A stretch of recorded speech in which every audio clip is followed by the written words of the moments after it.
There's no need to get desperate if your spouse says he or she is not in love with you. A cool head and a warm heart can turn this into an opportunity for reconnection and an improved marriage. Avoid jumping to conclusions or actions. If your spouse says, "I'm not in love with you," or "I love you but am not in love with you," he or she has been processing this for quite some time. You need to do the same. Although it might feel like an emergency, you'll need time to process and handle the situation correctly. If my wife told me she wasn't in love with me, I would be very surprised, and I'd also wonder why she was telling me that. I'd be surprised because our relationship is stable and positive without any indications of dissatisfaction for either of us. And I would wonder why she was telling me about her lack of feelings. No one is in love constantly or even most of the time. I think we all have moments or even large spans of time when we don't feel in love with our spouse. Although people like to say they are constantly in love with their spouse or kids, it's not true. Loving someone and being in love with someone are two very different things. Being in love is a feeling only, whereas loving is both a feeling and a behavior. When we love someone, the feeling comes and goes, but the loving behavior is consistent. People are most likely to have intense loving feelings when in a new relationship, when their spouse is having an affair, divorcing them, or has a critical illness. It is a fear of loss in these situations which provokes the intense feelings of being in love. In a committed, positive relationship between two stable partners, the feeling of being in love is only going to happen in moments and won't be there most of the time. Love, however, will be there all the time, even when we are upset with our spouse. It's not so much a feeling as it is a sense that our spouse is a part of us that we are just not complete without. If you believe the misinformation that if you are not in love with your spouse, something must be wrong, then it may make you mess up a very good thing. I haven't been in love with my wife since before we were married, but I love her very much and wouldn't trade her for anyone in the world. And although it is a selfish thought, I hope that I die before her so that I won't have to live without her. So why share this "I'm not in love with you" statement? Generally, when a spouse says they are not in love, they want some kind of action to take place. They're not just telling you in order to give you an update on their feelings. Sometimes they will want both of you to work on your marriage and become closer. Sometimes they'll want you to work on your marriage without their help. Sometimes they'll want to separate or divorce. Sometimes they'll be trying to punish you emotionally. There are other possibilities too. I recommend you get clarification if you can for why your spouse is telling you this. You must resist the urge to make it a multiple choice question or to jump to action. There's a time for action, but it's not at the clarification stage. And getting reactive will make things worse. What's the difference between reactions and actions? Actions are thought out and deliberate. Reactions are more of a reflex and often make things worse. Improving relationships means ending reactivity and being more active in ways that help. Reactivity rewards people who are attempting to control you or hurt you, which is why reactive people end up with spouses who often threaten, divorce, scream and shout, give the silent treatment, or make other threats. Reactive people are easy to manipulate. Just pull the right strings and they'll dance the way you want them to. How do you go about getting clarification? I recommend you get clarification by first validating what your spouse has said and then asking a clarifying question. Validating first will help your spouse answer your question. You'll notice if you follow much of my material that validation comes up all the time. It's because validation is the key to all relationship building, and without it, no relationship building happens. Society teaches that understanding is the key to relationships. This leads people down the wrong path of talking and hostile assertiveness. The actual key is validation. Don't take my word for it. Try them both and see for yourself which works better. Experience is the best teacher for those who can learn from it. Just what is validation? Validation is making someone feel good, right, or normal about the way they think, feel, or behave. Just listening and understanding does not achieve any of those three things. I hate the phrase, "I hear what you're saying." Like popcorn without butter, it's dissatisfying. It doesn't validate anything. Just trying to understand your spouse, or worse yet, debating your spouse, will not bring any improvement. If you are a debater, stop debating for instant relationship improvement. It has been cheating you out of more love and connection. Instead of debating, validate with appreciation. Say something like, "Thank you for sharing that with me."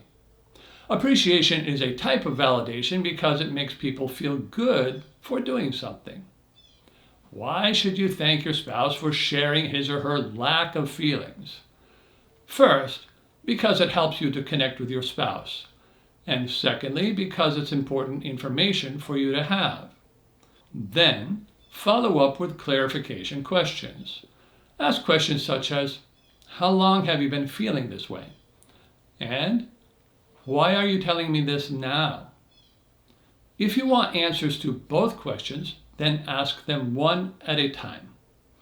Hopefully you'll get a useful answer, but even if you don't, validate again. Validate, validate, validate. If you only learn one thing about relationships, make it validation. I've never seen a relationship work for someone who doesn't or can't validate. How do you validate a non-answer? For example, if your spouse says, "I don't want to talk about it," it would seem weird he or she brought it up to begin with, but weird or not, just validate his or her desire not to talk about it by saying something like, "Yeah, that's a hard thing to talk about." This is empathy, which is another way to validate. Suppose your spouse says, "I want to work on our marriage." Then you can agree that working on your marriage is an important thing to do. Agreement is another way to validate because agreement makes people feel right and similar. If your spouse said, "I want a divorce" or separation, you could validate with empathy by saying something like, "I think most people who don't feel in love don't want to keep going in their marriage." Empathy is validation because it makes people feel normal.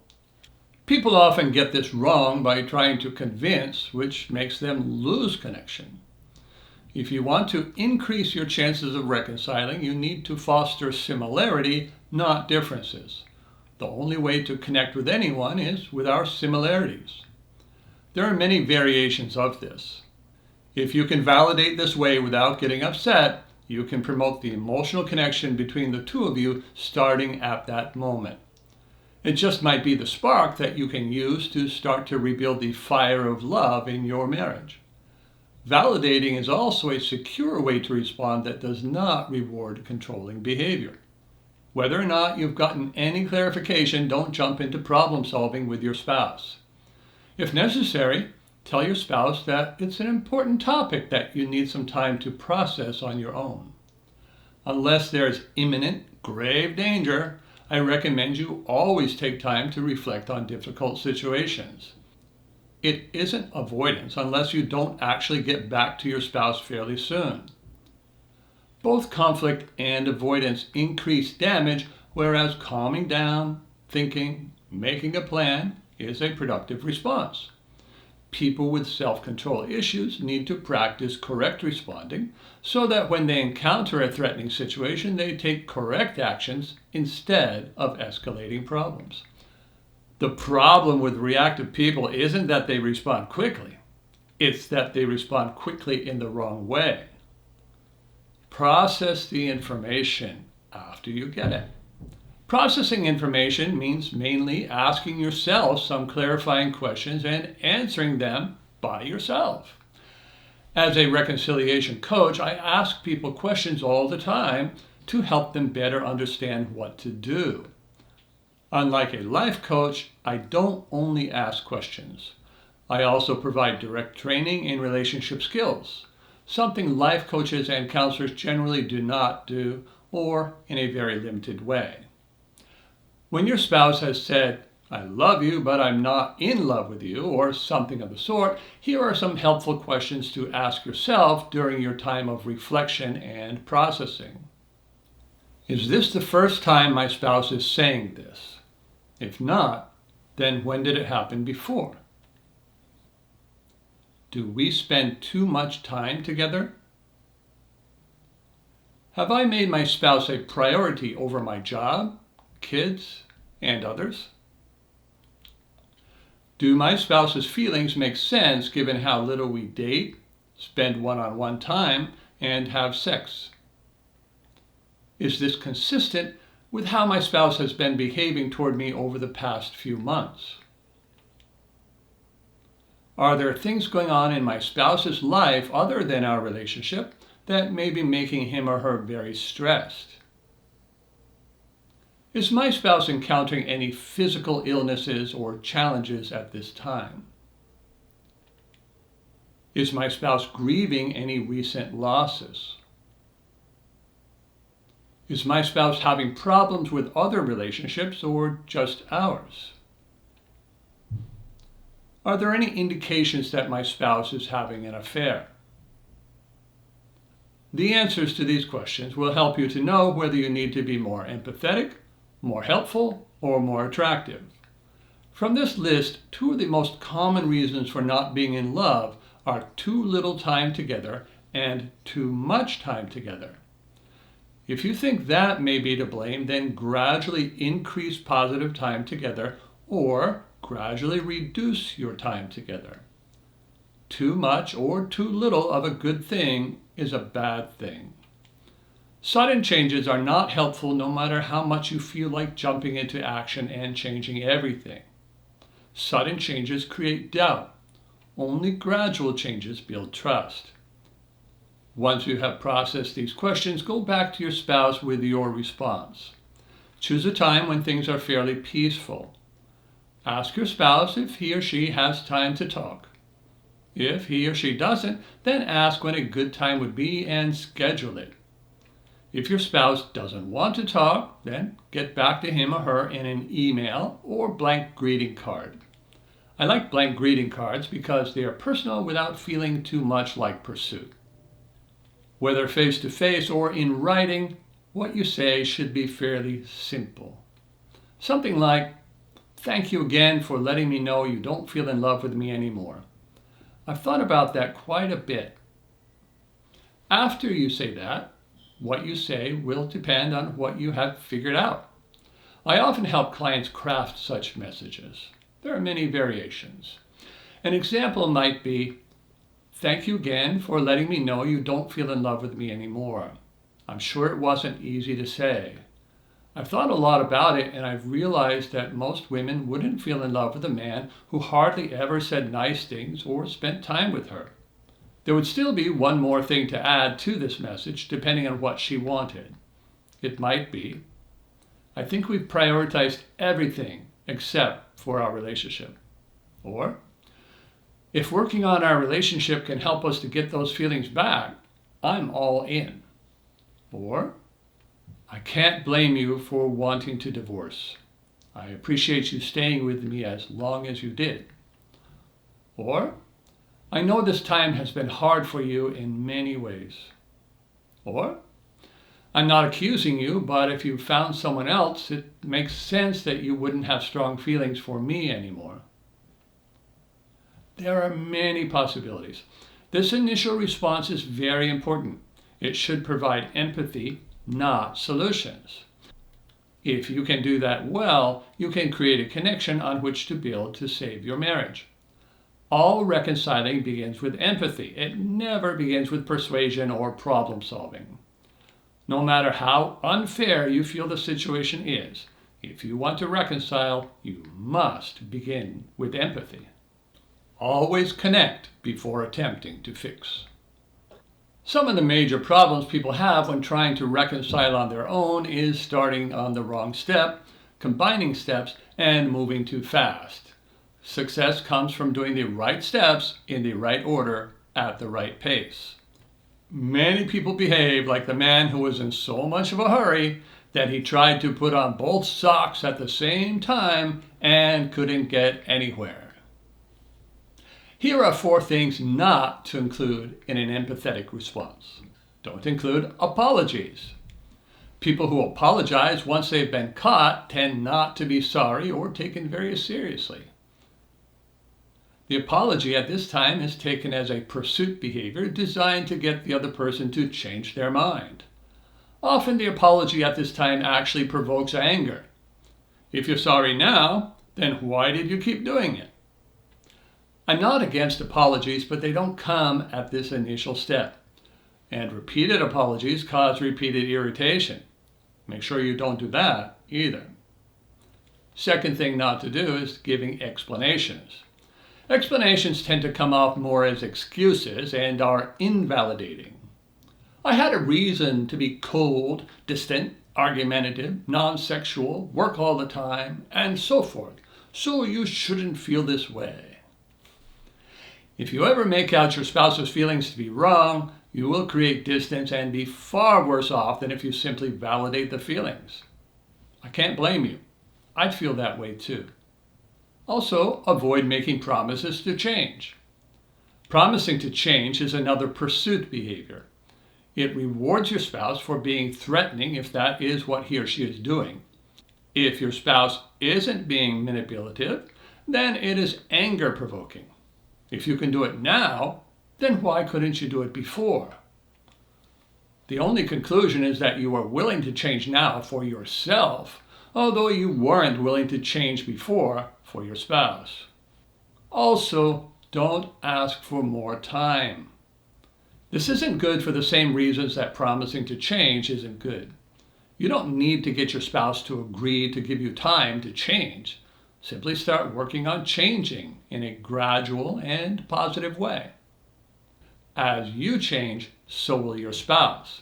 This is how I help people to reconcile with a rejecting spouse. When I help clients to reconcile, there are 3 stages their spouses go through in the reconciling process.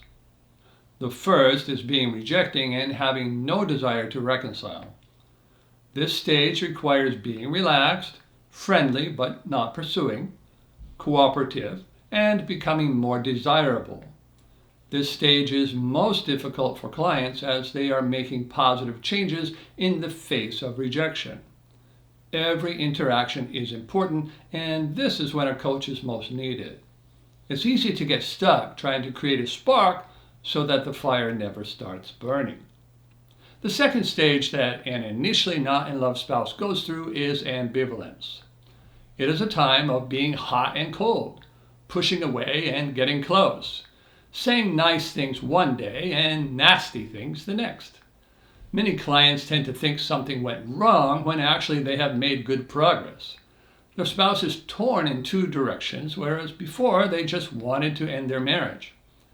As long as my clients can continue the good work they are doing without becoming triggered and emotionally reactive, they will get through this necessary stage.